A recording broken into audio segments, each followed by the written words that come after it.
Hello, great people. How are you doing? Good morning, good afternoon, and good evening, depending on where you are watching from. Sincerely, I don't know how the tribunal is going to settle the problem with this election.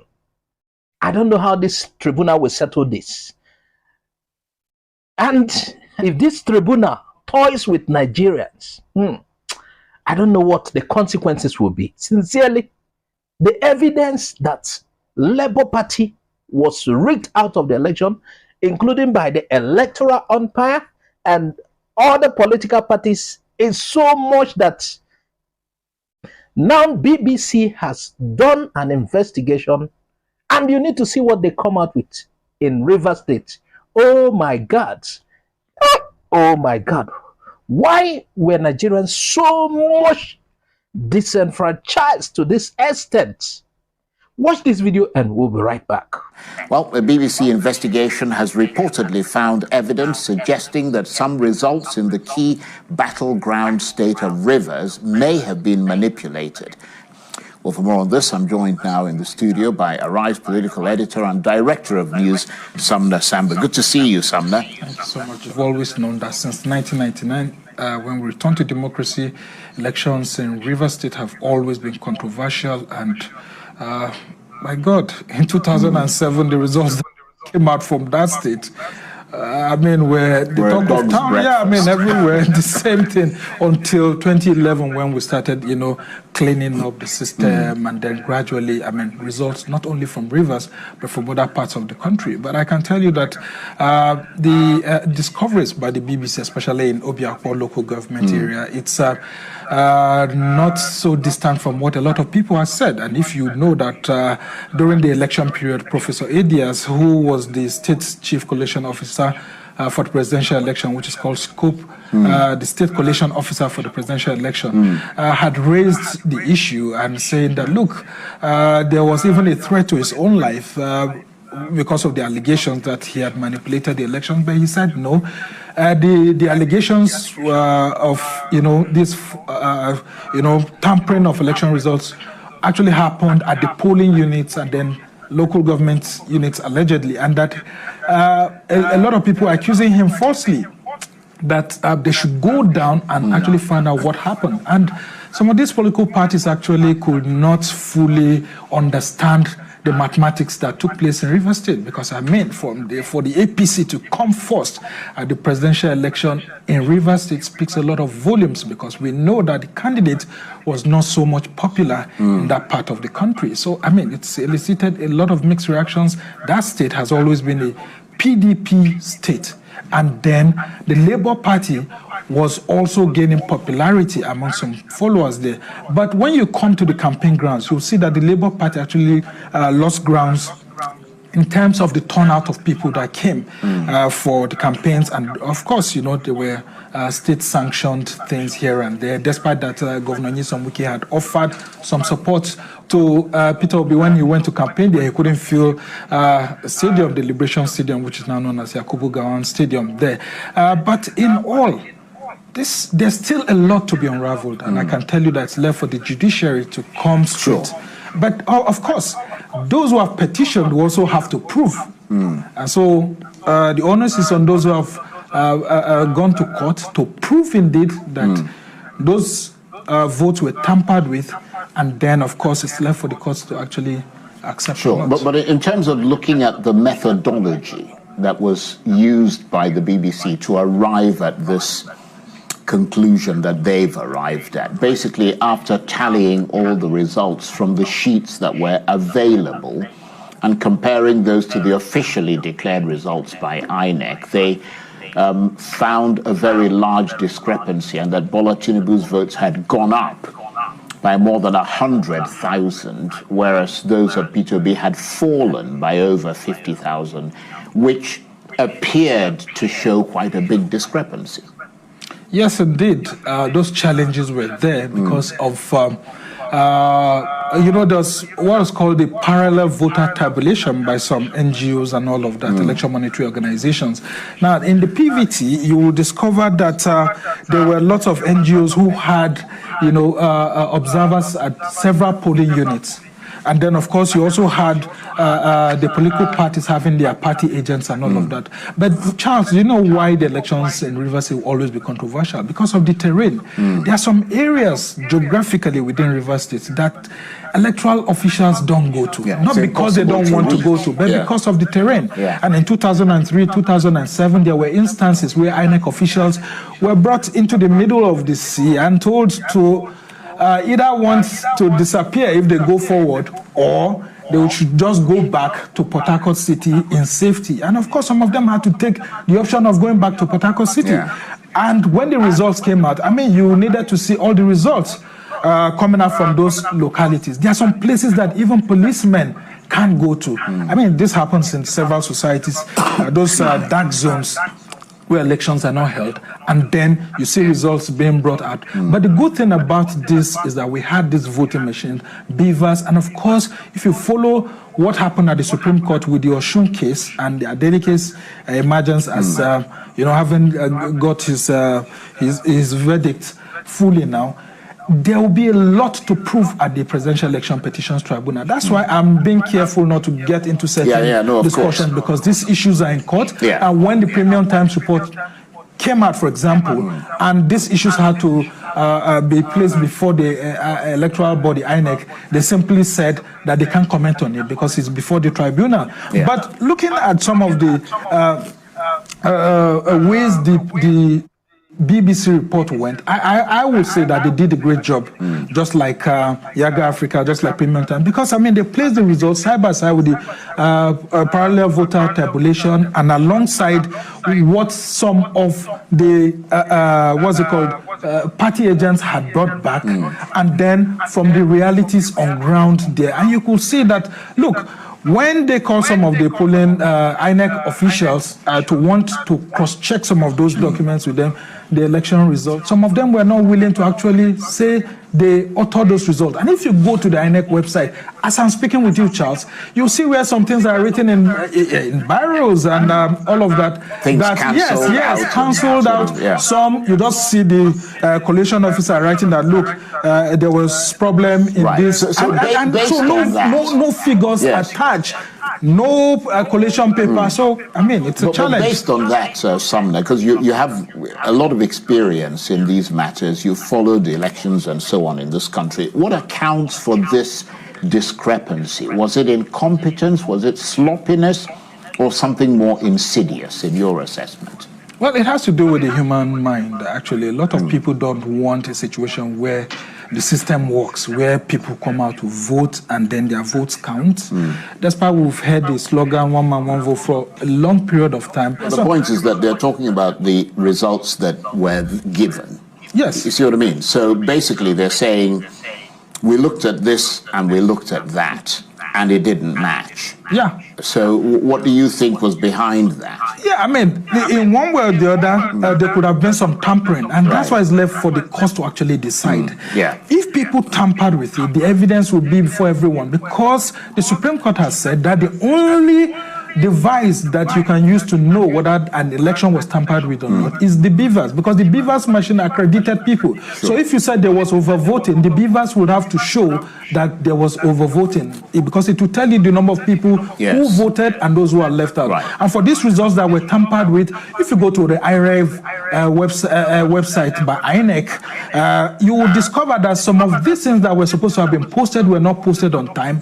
And when it gets to the Presidential Election Petitions Tribunal, people will have to prove beyond reasonable doubt, because it's a board of jokes. Look at what Governor Badaro said during the President-elect Bola Ahmed Tinubu's visit to Port Harcourt, where Wike hosted. He said Wike was so much good at mathematics that, I mean, we who have been tabulating election results for a long period of time would have to come and learn from him. That sent a lot of signal and shivers, saying that, look, it looked like something actually happened that needs to be explained to everyone. That's a very interesting But it will be left for the courts, because you need to provide evidence, and the governing party actually went campaigning everywhere in every part of the country. And considering the drama that happened in the main opposition PDP, we already knew that Rivers' result was going to be affected in one way or the other. But for the PDP, lose to the APC there, and for the Labour Party to lose to the APC there, it raises questions. Yeah, it raises a whole So let lot me of ask you questions. this, because you made the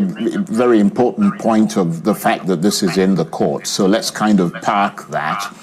But as you know, Western governments place a lot of premium on the investigations of their upper crust media organizations and tend to act on those investigations. Could this affect the legitimacy of Bola Tinubu's presidency in the eyes of Western governments such as the UK? Yeah, Charles, you and I know that, having worked with foreign media everywhere, these foreign governments actually do a debrief of some of their journalists when they come to third world countries to actually cover elections and all of that. It's unfortunate that we, as a developing country, we don't do that. But these guys actually do that. And these are some of the things that are coming out now to show you the momentum that the Western world is trying to place ahead of the inauguration. This is not just coming out there. It's a grand design to actually say, look, we do not fully understand what has happened during the last election. Our media outlets are doing some investigation. We are also staying back a bit from embracing fully the president-elect. But is this going to stop the president-elect from assuming power? No. Is this going to also affect his international relations? Yes, there's a tendency because he's trying to look for legitimacy in the eyes of the international community. And you would have seen that if the president-elect is out of the country now with less than 2 weeks duration, there should have been these heightened expectations, him being in Paris or London or wherever he is. But, there have been this orchestrated work by the president-elect too, as he goes around the world preparing to come take over power. And so the mood is that of, a cat and mouse game between the international community and the president-elect. But I can tell you with China, Russia, the BRICS countries also trying to look for new partners and all of that, the Western world are also being careful. That's why you could see America taking its time to congratulate Bola Ahmed Tinubu. The French had to eventually do that, and then, of course, the British. They are also being careful because if they don't do that and the Russians and the Chinese come and Bola Ahmed Tinubu embraces them on time, it will actually spoil the meal for them too. So it's a very difficult and delicate situation. Yeah, the geopolitics of it globally is one that if Tinubu is smart enough, he'll be able to embrace, because if the West I'm so interested in all these election matters, he will quickly run to the other guys who are not so much interested in election and human rights issues, but in terms of growing the economy, infrastructure and all of that. So let's be careful not to allow the West to actually drive the narrative of the Nigerian elections.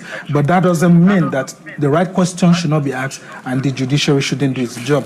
Sumner, thank you very much indeed. Sumner Sambo is a... Hello, great people. Are you there?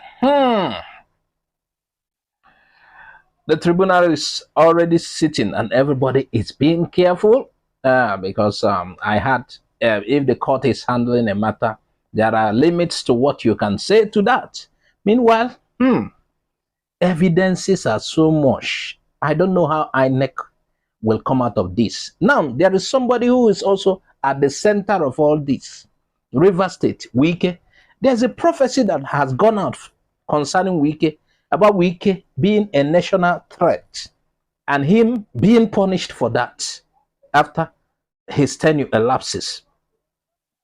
The prophecy went and it died down as if nothing. I think one of the states where this electoral malpractices was more evident, where there was a plan to stop Labour Party, was Rivers State. Yes. You see what BBC did? They did investigation, getting the reports, working with also what INEC uploaded. Oh my God. The manipulations were too much. Tinubu's total was inflated while P2B's was reduced. Oh my God. Meanwhile, the BBC report is more comprehensive, but then it is not the first. Something like that has already gone out. We already know, but this time around, it's like a foreign body confirmation of what and more detailed, research. According to the guest at the studio, he said Rivers State election has always been marred by irregularities right from time. And this time around, Wike is at the center of this one. So BBC has confirmed what has happened. There were a lot of results tampered with. Some of this tampering of results were done at the polling unit. Then the other ones at the local government. You know, at the local government areas, the voters has left. At the polling units, there are manipulations, yes. Then at the local government areas, the voters has left. It is the agents. Some of the agents are there. Now and again, before I forget, there is something that happened in Rivers State. Several times, other parties went to INEC for electoral materials to be able to present evidence in court. They were denied these chances by both INEC. Some of the times, I've had somebody going to get something that they will have to work with lawyers and were picked up, detained. Oh my God, what a country. Some people need to be taught lesson. Unless this country will not move. Picked up for wanting evidence, harassed. Can you imagine? Tampering of results at the polling unit, then at the local government level. As we already know, Rivers State has been a PDP state, just like most Southeast states and South states. This time around, due to the coming of Obi, it was to be dragged between PDP and LP mainly. Labour Party was supposed to, APC was supposed to be an underdog in the state. But in the situation at the end of the election, it was said APC won. A lot of things went wrong. A lot of things went wrong. And like the guest said, hope the judiciary will do their work well.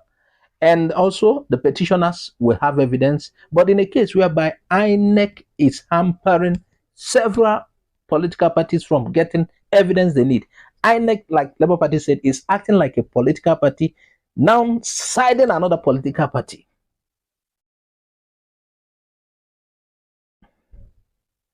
There was so much, very large discrepancies with what the BBC presented.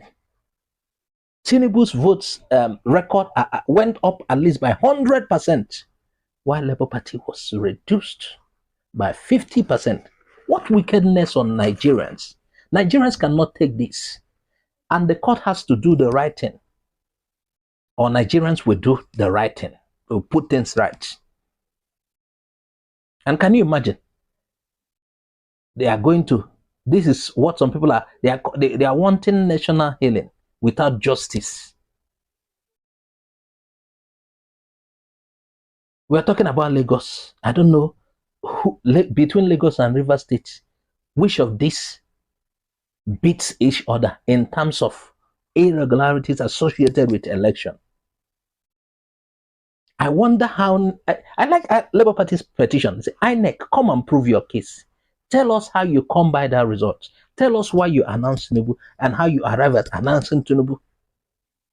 BBC did a very nice job. How can INEC reconcile all of this? And many of these are coming out because we are close to a day they have intended to inaugurate their selected person. The world is watching. The Western medias have done quite a good job, even though some of their presidents have congratulated the select man. Meanwhile, we are watching. Will this affect Tinubu's inauguration? Normally, it should not affect it. But let's watch and see. Viewers, what do you think? Add your comments on the comment section. Please, if you have not subscribed to our YouTube channel, subscribe. Follow us on Facebook, Twitter, and Instagram. We hope and we believe the winner of this election will be announced at the end of the day, and he will sit on that top seat. So shall it be.